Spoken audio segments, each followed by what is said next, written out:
Hello students.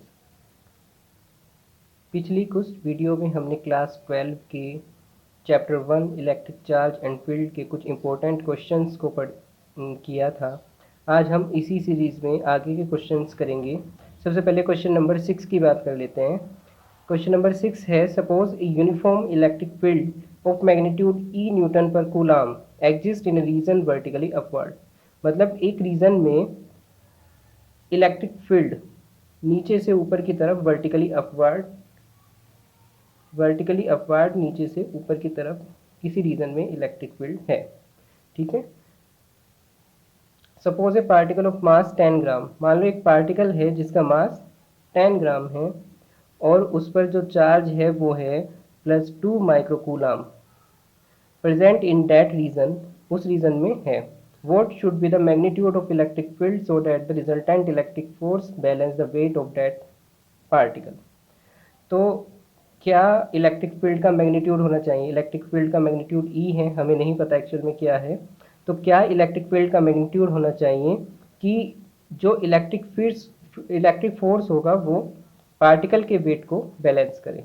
अब चलो इस पर देखते हैं एक बार, इस पर कौन कौन से फोर्स लग रहे हैं। किसी भी पार्टिकल पर, किसी भी ऑब्जेक्ट को अर्थ अपनी तरफ एक फोर्स से खींचती है जिसे हम वेट बोलते हैं और वेट की वैल्यू होती है mg। ठीक है। इसी पार्टिकल पर ये जो इलेक्ट्रिक फील्ड है ये भी एक फोर्स लगा रहा है। चार्ज क्या है? पॉजिटिव है, यानी इलेक्ट्रिक फील्ड इस चार्ज पर क्या फोर्स लगाएगा? जो भी लगाएगा मतलब वो इलेक्ट्रिक फील्ड की डायरेक्शन में ही लगाएगा, क्योंकि पॉजिटिव चार्ज पर इलेक्ट्रिक फील्ड की डायरेक्शन में ही फोर्स लगता है। ठीक है। और वो फोर्स कितना होगा हम यहाँ पे लिख लेते हैं, एफ इलेक्ट्रिक Fe। ठीक है। अब यहाँ पे लिख लेते हैं क्या क्या दिया हुआ है। एक तो मास दिया हुआ है, पार्टिकल का मास 10 ग्राम है, और क्योंकि हमें एसआई यूनिट की ज़रूरत होती है जो कि किलोग्राम है, तो हमें 1000 से डिवाइड करना पड़ेगा। अब हमारा आंसर आ जाएगा किलोग्राम में, यानी 0.01 किलोग्राम। ठीक है। इससे ये जीरो कैंसिल, और 2 जीरो का मतलब है 2 डिजिट पीछे पॉइंट लगेगा। ठीक है। अब चार्ज इसने दिया है, चार्ज दिया इसने 2 माइक्रोकूलाम +2 माइक्रोकूलाम, तो 2 और माइक्रो का मतलब होता है 10⁻⁻6 कूलाम। ठीक है। ये चार्ज की एक छोटी यूनिट होती है। और इलेक्ट्रिक फील्ड हमें पता नहीं है। अब देखो हमने कहा कि क्या इलेक्ट्रिक फील्ड होना चाहिए कि जो इलेक्ट्रिक फोर्स है वो वेट को बैलेंस कर ले। तो आप ये लिख दो कि इलेक्ट्रिक फोर्स वेट को बैलेंस कर ले, यानी दोनों बराबर हो जाए, इलेक्ट्रिक फोर्स और वेट बराबर हो जाए, ये हमें बताना है। तो इस ऑब्जेक्ट पर कितना फोर्स लग रहा है? इलेक्ट्रिक फोर्स किसी भी पॉजिटिव चार्ज पर कितना या किसी भी चार्ज पर कितना फोर्स लगता है अगर वो किसी इलेक्ट्रिक फील्ड में लगा है, उसका फॉर्मूला होता है F=QE, यानी चार्ज इनटू इलेक्ट्रिक फील्ड। तो चार्ज यहाँ क्या है? चार्ज जो भी है यहाँ पर लिख देते हैं QE=mg, और Q क्या हुआ? 2 × 10⁻⁻6 E। m क्या है हमारा? 0.01, और g की वैल्यू हम 10 ले लेते हैं। तो E क्या है हमारा? देखो 10 से मल्टीप्लाई करेंगे तो पॉइंट एक डिजिट आगे चले जाएगा, यानी 0.1, और 2 × 10⁻⁻6 यहाँ मल्टीप्लाई में है E के साथ, नीचे आ जाएंगे डिवाइड में। अब देखो 10⁻⁻6 का मतलब है ऊपर जाकर 10⁻+6 हो जाएगा अपोन में 2, यानी 0.1 × 10⁻6 मतलब 1 के आगे 6 जीरो मल्टीप्लाई करेंगे तो एक पॉइंट से एक जीरो कैंसिल हो जाएगी और हमारा आंसर आएगा 1 लाख अपॉन 2, यानी 50,000 न्यूटन कूलाम इनवर्स। तो हमें कितना इलेक्ट्रिक फील्ड होना चाहिए उस रीजन में? 50,000 न्यूटन कूलाम इनवर्स, इतना इलेक्ट्रिक फील्ड होना चाहिए, तो ये वेट को आराम से बैलेंस कर लेगा। ठीक है। अब क्वेश्चन नंबर 7 कर लेते हैं। क्वेश्चन नंबर 7 है, a pendulum bob of mass 80 milligram and carrying a charge of 2 × 10⁻⁻8 coulomb is at rest in uniform electric field horizontal. Electric field जो है वो हॉरिजॉन्टल है, of magnitude 20 kilo volt metre -1। एक pendulum है। Pendulum कैसा होता है? ये पेंडुलम है, ये कोई फिक्स पॉइंट है, और यहाँ एक बोब लगा हुआ है, ठीक है।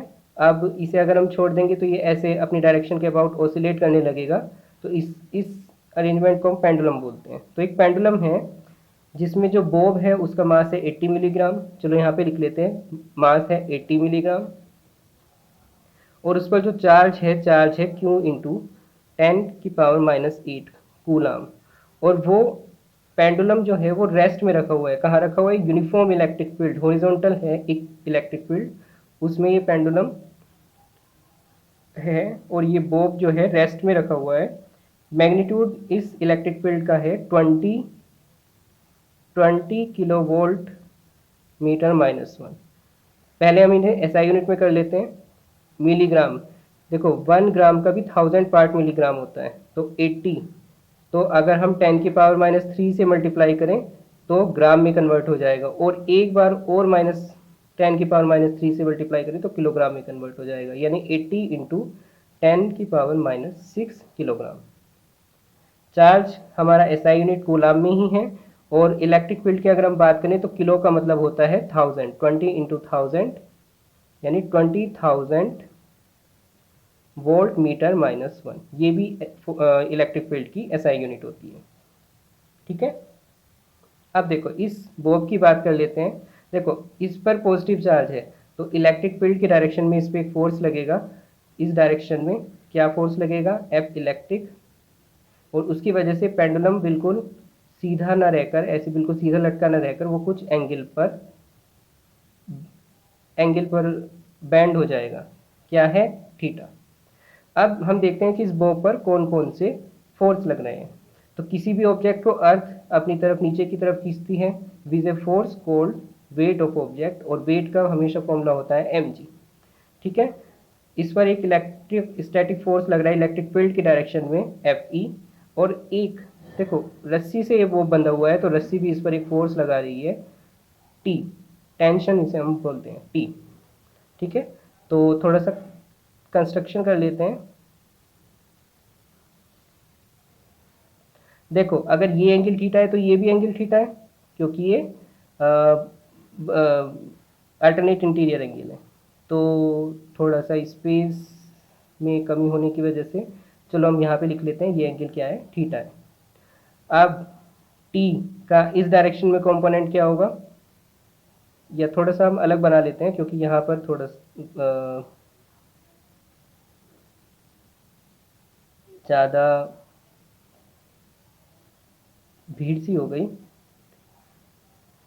तो ये एंगल थीटा है और ये भी एंगल थीटा है, और इस पर एक फोर्स लग रहा है mg नीचे की तरफ बोब पर, और इलेक्ट्रिक फोर्स लग रहा है सामने की तरफ, टेंशन स्ट्रिंग जिस डायरेक्शन में। तो इस t का एक कंपोनेंट हो सकता है परपेंडिकुलर डायरेक्शन में, या थीटा जिस डायरेक्शन में थीटा है उस डायरेक्शन में t cos थीटा, और उसके परपेंडिकुलर डायरेक्शन में t sin थीटा, ठीक है।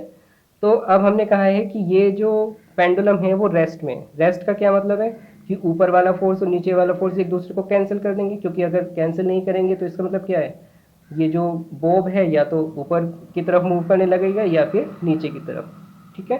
तो as as bob is at rest, vertical force balance each other, balance each other.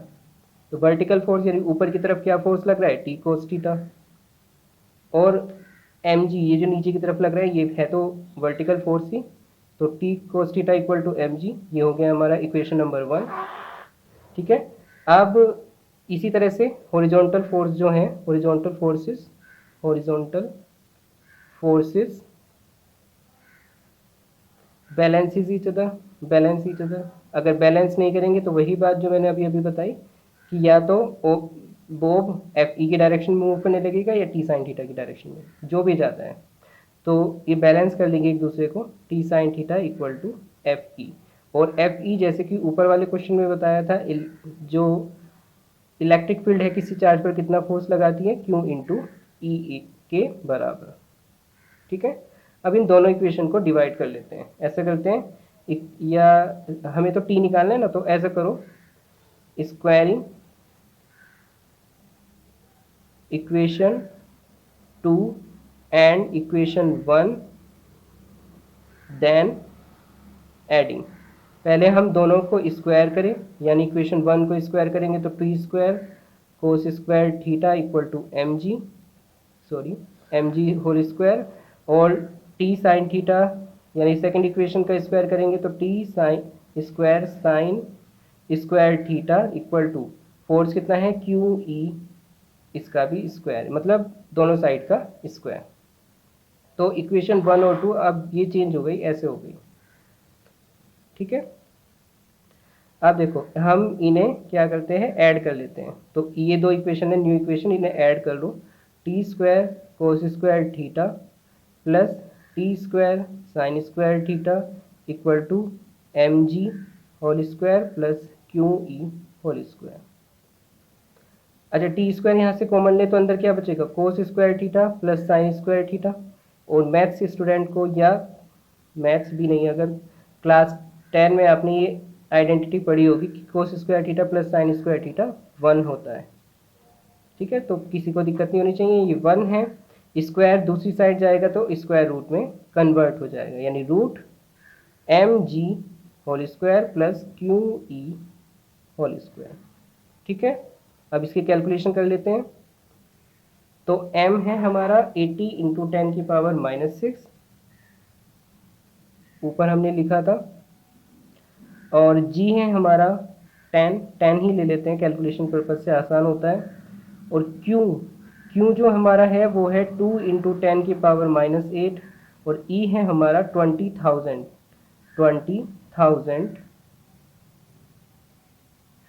Under root, उनका स्क्वायर होना है, सबका स्क्वायर होना है, ठीक है, सबका स्क्वायर होना है।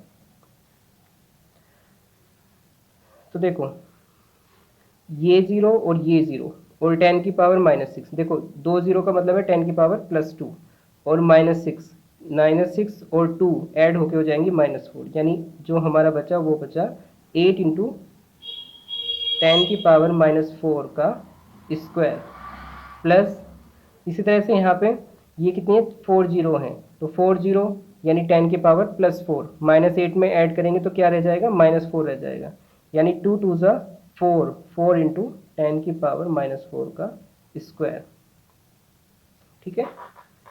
अब बस लास्ट होने वाला है ये, 8 का स्क्वायर हो गया 64, 10 की पावर -4 का मतलब है 10 की पावर माइनस पावर इस तरह से मल्टीप्लाई हो जाती है, 4 2 ज़ा 8 प्लस 4 का स्क्वायर 16 इंटू 10 की पावर -4 की, मतलब 4 और 2 की मल्टीप्लाई हो जाएगी, 4 2 ज़ा 8। अब दोनों में से 10 की पावर -8 कॉमन ले सकते हैं, और 10 की पावर -8 जब स्क्वायर रूट से बाहर रह जाएंगे तो 10 की पावर -4 रह जाएगा। कैसे, क्योंकि 10 की पावर -8 और स्क्वायर रूट का मतलब होता है 1/2, तो 8 में जब 1/2 की मल्टीप्लाई होगी तो 4 ही बचेगा। और बचा क्या अंदर, 64 प्लस 16, 64 प्लस 16 होता है 80, √80 इंटू 10 की पावर -4, और √80 लगभग 9 का स्क्वायर 8.9 होता है, तो लगभग आंसर आएगा 8.9 इंटू 10 की पावर -4 न्यूटन। तो इतना इतना टेंशन स्ट्रिंग का होगा, ठीक है। तो ये हमारा ये भी क्वेश्चन कंप्लीट होता है। अब नेक्स्ट क्वेश्चन की तरफ बढ़ते हैं। क्वेश्चन 8, इसमें कहा है कि दो पार्टिकल है, two particle A and B having opposite charge +2 microcoulomb and -2 microcoulomb are placed at a separation of 1 centimetre. तो एक -2 माइक्रोकूलम, एक +2 माइक्रोकूलम, और ये एक दूसरे से 1 सेंटीमीटर डिस्टेंस पे 1 सेंटीमीटर डिस्टेंस पे रखे हुए हैं। तो जब दो equal and opposite charge, equal charge है दोनों और अपोजिट, एक माइनस का एक प्लस का, एक दूसरे से बहुत स्मॉल डिस्टेंस पे रखे होते हैं, तो ये एक डायपोल बनाते हैं। तो हमें बताना है write down electric dipole moment of this pair. Electric dipole moment का फॉर्मूला क्या होता है, फॉर्मूला पी से डिनोट करते हैं, और फॉर्मूला होता है चार्ज, मतलब दो चार्ज हैं वैसे तो, पर हम एक ही चार्ज लेंगे क्योंकि दोनों सेम ही है, charge into distance between two 4 charges. तो चार्ज कितना है 2 माइक्रोकूलम और डिस्टेंस क्या है 1 सेंटीमीटर। अभी हमें इसे एसआई यूनिट में कन्वर्ट करना पड़ेगा। तो 2 माइक्रो का मतलब होता है 10 की पावर -6। 1 सेंटीमीटर, 1 सेंटीमीटर में कितने होते हैं 10 की पावर -2 मीटर होते हैं। तो क्या बचा 2 वन ज़ा 2 और 10 की पावर -6 और -2 हो जाएगा 10 की पावर -8। यूनिट क्या हो गई कूलाम मीटर, कूलाम मीटर। ठीक है, तो ये हमारा इलेक्ट्रिक डायपोल मोमेंट आ गया और ये किस तरफ होगा from negative to positive charge, नेगेटिव से पॉजिटिव चार्ज की ओर डायपोल मोमेंट की डायरेक्शन होती है। ठीक है, अब बी पार्ट पर आते हैं। बी पार्ट में इसने कहा है calculate the electric field at A point on the axis of dipole 1 centimetre away from the centre.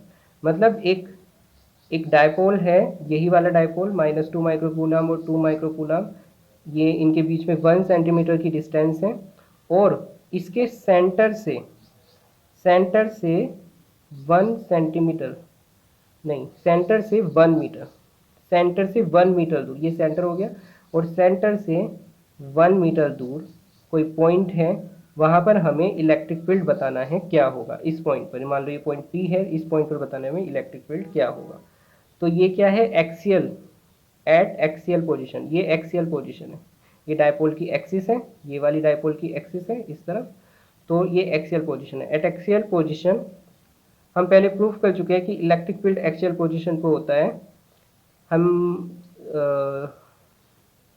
चलो कोई मैग्नीट्यूड और डायरेक्शन दोनों अलग अलग लिख लेंगे। 2p/4πε0r3।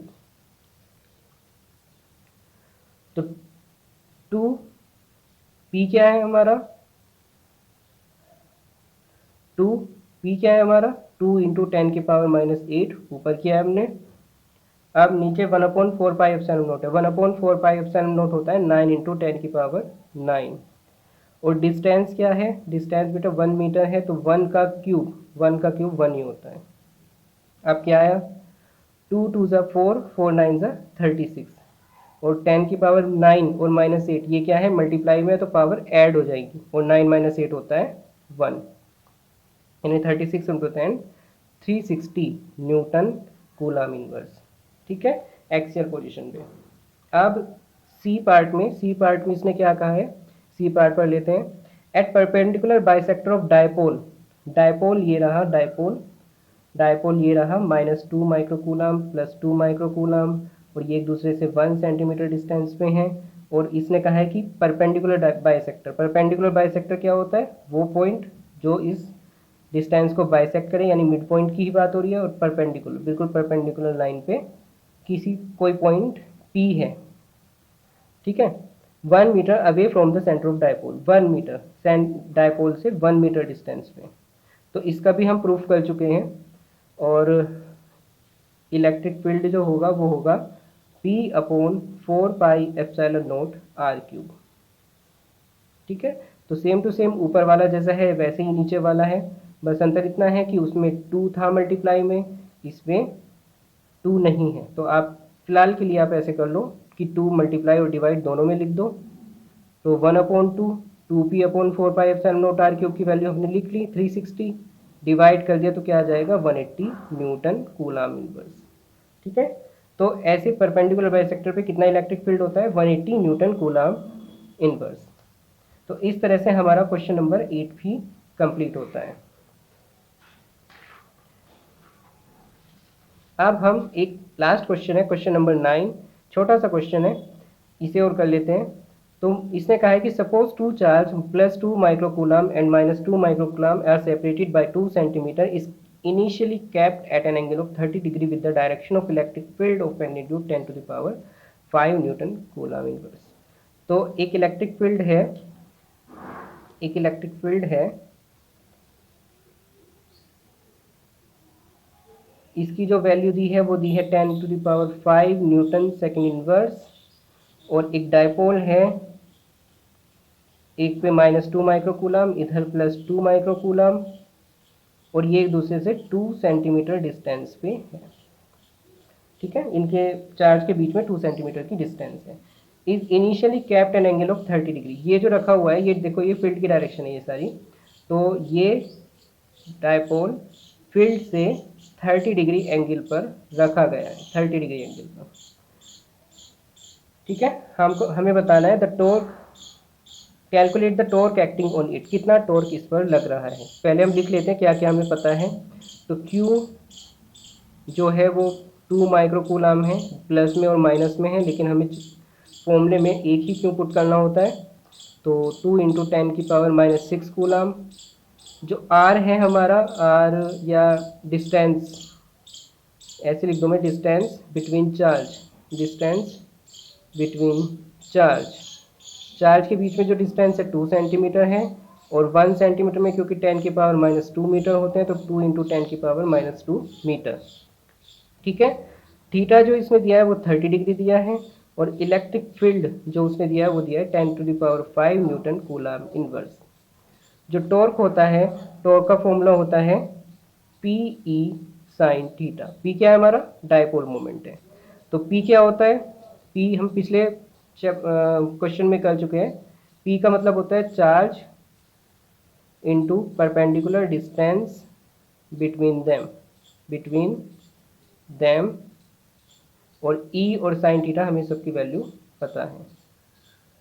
ठीक है, तो चार्ज क्या है हमारा 2 इंटू 10⁻⁻6, परपेंडिकुलर डिस्टेंस जो है वो है 2 इंटू 10⁻⁻2, इलेक्ट्रिक फील्ड है 10⁵, और साइन थीटा यानी साइन 30, तो 2 2 ज़ा 4, देखो -6, ये दो 10 की पावर है, सब मल्टीप्लाई में है, तो जो पावर्स हैं वो ऐड हो जाएंगी, -6 और -2 -8, -8 और 5 -3, -3, साइन 30 की वैल्यू होती है 1/2, 2 से 4 को कैंसिल करेंगे तो 2 आएगा, यानी 2 इंटू 10⁻³ न्यूटन मीटर। इस पर तो इतना टॉर्क इस समय डायपोल पर लग रहा है। अब इसने कहा when will the torque maximum, torque कब मैक्सिमम होगा, तो देखो टॉर्क जो है वो पी ई साइन थीटा ये होता है। देखो पी तो आप चेंज नहीं कर सकते, वो डायपोल की अपनी, कैसा डायपोल है अपनी प्रॉपर्टी है उसकी, और इलेक्ट्रिक फील्ड भी आप चेंज नहीं कर रहे हैं। साइन थीटा चेंज हो सकता है, आपने डायपोल को किस पोजीशन में रखा हुआ है। तो देखो साइन थीटा की मैक्सिमम वैल्यू क्या आती है, टॉर्क मैक्सिमम कब होगा, व्हेन साइन थीटा मैक्सिमम,